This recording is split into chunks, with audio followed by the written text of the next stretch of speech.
Hello, warm welcome. I'm Phumelela and you are connected to the wireless. Be ready and prepare some moves for the next hour. We'll be shaking, we'll be moving, we'll be happy. At the same time, bringing you informative conversation with the elite, ordinary individual from the local community of Motherwell. Warm welcome, Wandisile Lukwe. How are you feeling this afternoon? Hi, Phumelela. I'm doing good. Thanks for having me here today. Yeah, you are welcome, and you're welcome. As we invite you on this show, Out of the Ordinary, you are definitely one of the extraordinary. Now, take us through a preface on what are you about, man? What is Masazi Project, and what is the inspiration behind such an establishment? Oh, okay. I am Wandisile Lukwe, the head of division of the Conservation and Environmental Education Department. Masazi Environmental Society is a non-profit company that was established in 2023 officially, but has been going as a project since 2016 as Masazi Project, as you mentioned. But in 2023 we became independent. We became the Masazi Environmental Society, a non-profit company. The NPC is more focused on environmental conservation, environmental awareness and education, reaching out to the communities surrounded in the Nelson Mandela Bay municipality, where we focus on educating members, specifically the youth. Those are the people that we are focusing on, and we're running these different initiatives and programs that shares the responsibility or the awareness about environmental education and conservation. Oh, wonderful stuff, man. I think I connected, we engaged, I'm not sure about the year. I was working under you for Swartkops Conservancy. I was one of the facilitators for your project. So take me back a bit, because from what I know, you were a project coordinator for Swartkops Conservancy. So can you take me back a little bit, or from where are you now, from what you were then? So what exactly occurred? Okay, as I have said, Phumelela, the Masazi was implemented as a project under the Swartkops Conservancy. Swartkops Conservancy is a non-profit organization that is there to protect the conservancy of the Swartkops. I was one of their environmental educators, and working there was quite a success, where it opened my mind and it exposed me to different types of situations environmentally, the issues that we have been discovering. So we were then a project under the Swartkops Conservancy, and I was coordinating that project. Yes, indeed, you were one of our facilitators during the implementation of the environmental awareness training camps that we have started. We're still going on with them. But as time went, we felt that we need to be independent as Masazi, whereby we started registering ourselves as a non-profit company. Not that there's something that was not working well with the Swartkops Conservancy, it was, but we just wanted to expand the reach the idea that Masazi had. That is when we have decided that, okay, let us become independent, let us form the non-profit company, which we are now. We are now called the Masazi Environmental Society. Wandisile Lukwe, tell us more about how do you sustain your projects, as you don't generate any profits from your project as it is an NPO. So how do you do it, man? Okay, thank you, Phumelela. As we know, we are a non-profit company. We rely on financial support from private entities. We rely on government support. Currently, we've got these two main funders that are supporting us, which is the Volkswagen South Africa Foundation and EnviroServe Waste Management Private Company. They are the ones that are supporting us, especially in the past events that we've had or initiatives that we've been conducting. So we rely on their support. Also, we've been supported by the Department of Agriculture, the Eastern Cape Department, They have been the ones that have been supporting us through since 2016, whilst we're still Masazi Project, even though now we have become the NPC, but we're still being supported by them. Okay. So we rely on their support, and we are in continuation in submitting requests to other companies to support the NPC. So what is your overall plan and motive you have on hand as we're coming to a year end? Yes. Phumelela, we have a year plan that we issue in the beginning of the year that directs us how to conduct our events. It also shows us what we need to do and when. We need to know that environmentally, in a year calendar, there are environmental initiatives that takes place. For example, now as we just ended to September, we know September is an arbor month where we celebrate the planting of trees. So those are the programs that we are convening. So far, the programs that we have done, we have hosted the provincial, recently now in July, we have hosted the provincial environmental awareness training camp. It is an initiative and a platform that collects learners from different schools across the Eastern Cape province, where we bring them together. We bring in our environmental stakeholders that we're working with. We educate these learners about these environmental issues that we have seen that are taking place in our communities.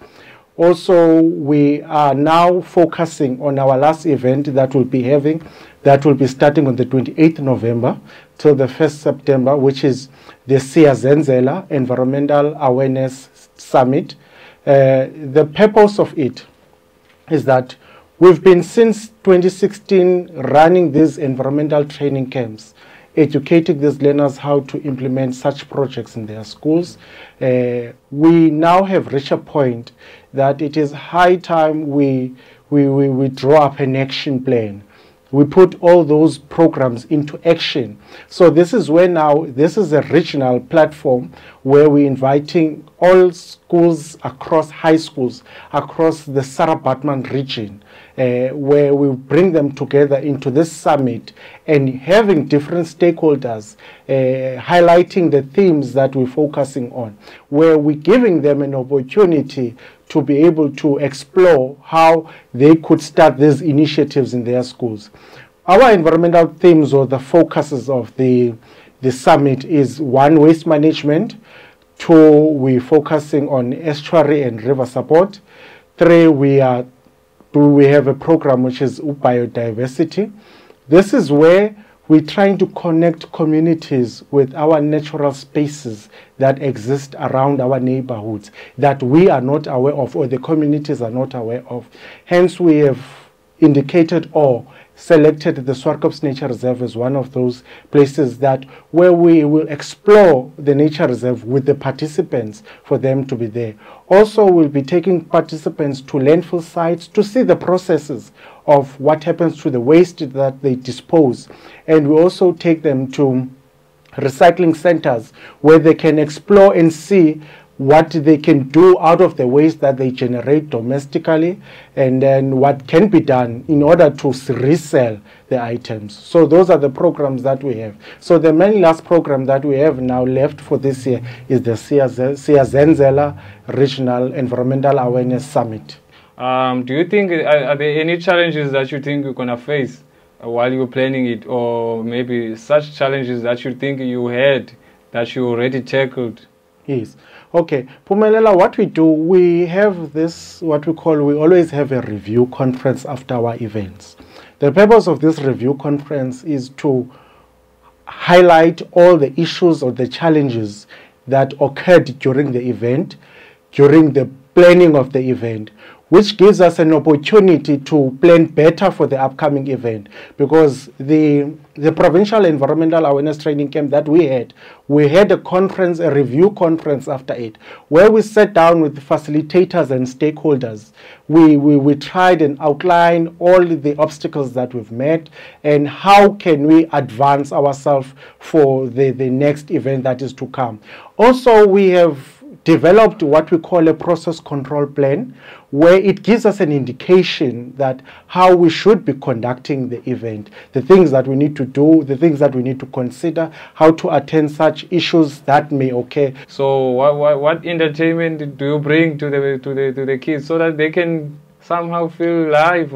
Though it's a environmentally focused initiative, we do bring in items that can be done during the camp. For example, whilst we are focusing on environmental education, we also have stakeholders such as Love Life Foundation. We call stakeholders from the outside to come and do presentations to the learners that will excite them. Presentations that are focusing on substance abuse, on rapes of gender-based violence, where we train our facilitators to be able to coordinate activities, team building activities, leadership activities, and entertaining games that they play. If you look in our socials, like our Facebook page, on our TikTok, you would see that we have activities that learners are engaging in.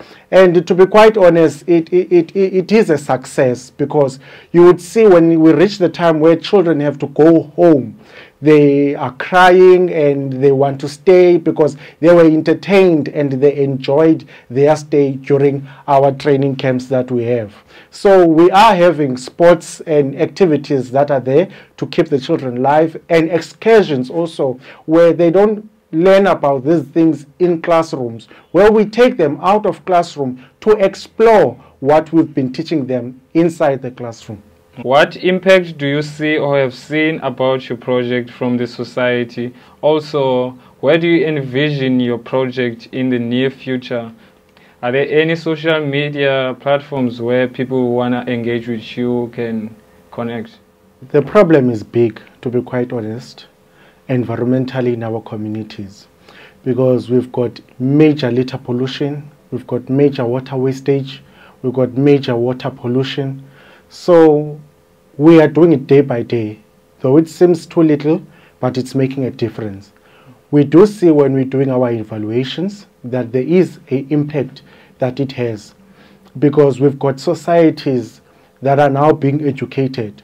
Because when we reach out to these communities and try and explain to them why they should not be littering and how it affects them in a way or tomorrow, they start understanding and start changing their habits.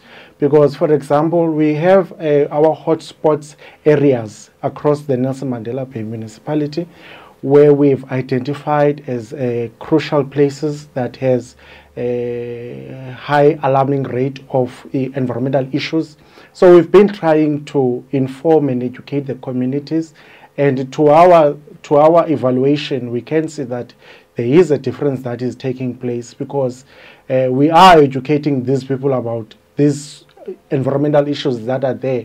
And in a way, there is an impact, a good impact that it is bringing into our communities, because now we've got communities that are informed about all of this.